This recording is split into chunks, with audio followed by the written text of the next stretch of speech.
Kejadian 4 ayat 8. Kata Kain kepada Habel, adiknya, "Marilah kita pergi ke padang."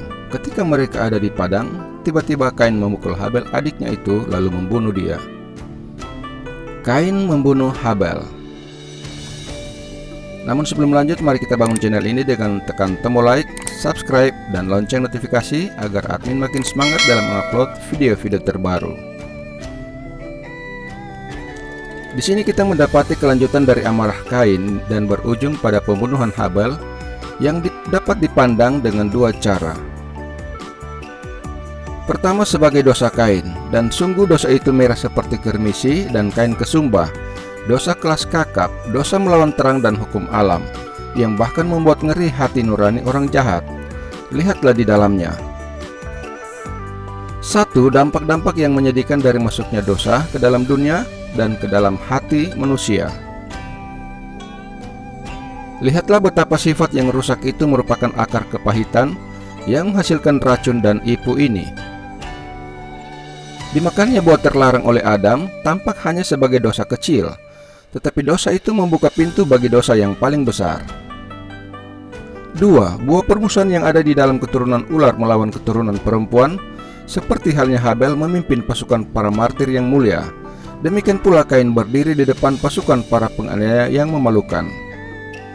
Begitu juga cepatnya dia yang diperanakan menurut daging menganiaya yang diperanakan menurut roh. Demikian juga sekarang ini kurang lebih. Dan akan demikianlah sampai perang akan berakhir dalam keselamatan kekal bagi semua orang kudus dan kebinasan kekal bagi semua orang yang membenci mereka.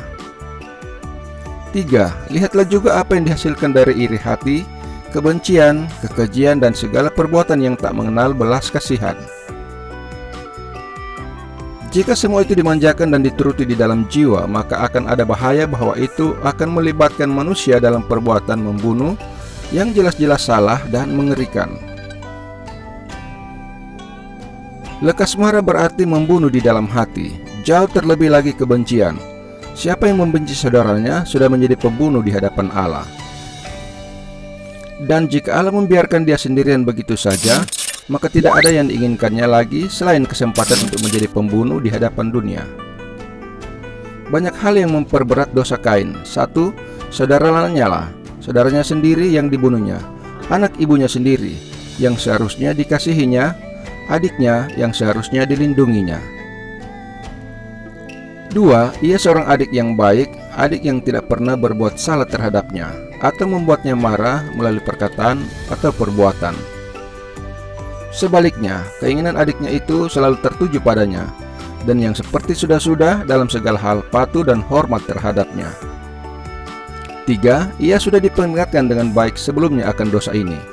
Allah sendiri sudah memberitahu dia apa yang akan timbulkan oleh dosa itu, namun ia bersikeras dalam rancangannya yang biadab. 4. Tampak bahwa ia menutup-nutupi dengan menunjukkan sikap ramah dan baik. Ia berbicara dengan Habel adiknya, begitu lepas dan akrab, sebab kalau tidak, Habel akan mencium adanya bahaya dan menjauh darinya. Demikian jugalah Yoab mencium Abner lalu membunuhnya. Demikian juga Absalom menjamu Amnon kakaknya lalu membunuhnya. Menurut Septuaginta, terjemahan Perjanjian Lama dalam bahasa Yunani, yang menurut pandangan orang diterjemahkan oleh 72 orang Yahudi atas keinginan Ptolemeus Philadelphos lebih dari 200 tahun sebelum Kristus, bahwa Kain berkata kepada Habel, "Marilah kita pergi ke padang." Jika demikian, kita yakin bahwa Habel tidak memahaminya sesuai dengan pengertian sekarang sebagai suatu tantangan, sebab kalau tidak, ia pasti tidak akan menerimanya. Sebaliknya, ia memahaminya sebagai undangan dari seorang kakak untuk pergi bekerja bersama-sama. Terjemahan bahasa Arab menambahkan bahwa Kain ketika mereka bercakap-cakap di ladang berkata bahwa tidak ada penghakiman yang akan datang, tidak ada kehidupan di masa depan, tidak ada imbalan dan hukuman di dunia lain. Dan bahwa ketika Habel berbicara untuk membela kebenaran, Kain mengambil kesempatan itu untuk menjatuhkannya. 5. Apa yang dikatakan kitab suci kepada kita sebagai alasan mengapa ia membunuhnya sudah cukup untuk memperberat tindak pembunuhan itu. Hal itu karena segala perbuatannya jahat dan perbuatan adiknya benar, sehingga dalam hal ini ia menunjukkan dirinya sebagai orang yang berasal dari si jahat, anak iblis. sebagai musuh segala kebenaran, bahkan musuh saudaranya sendiri, dan dalam hal ini ia digerakkan langsung oleh si pembinasa.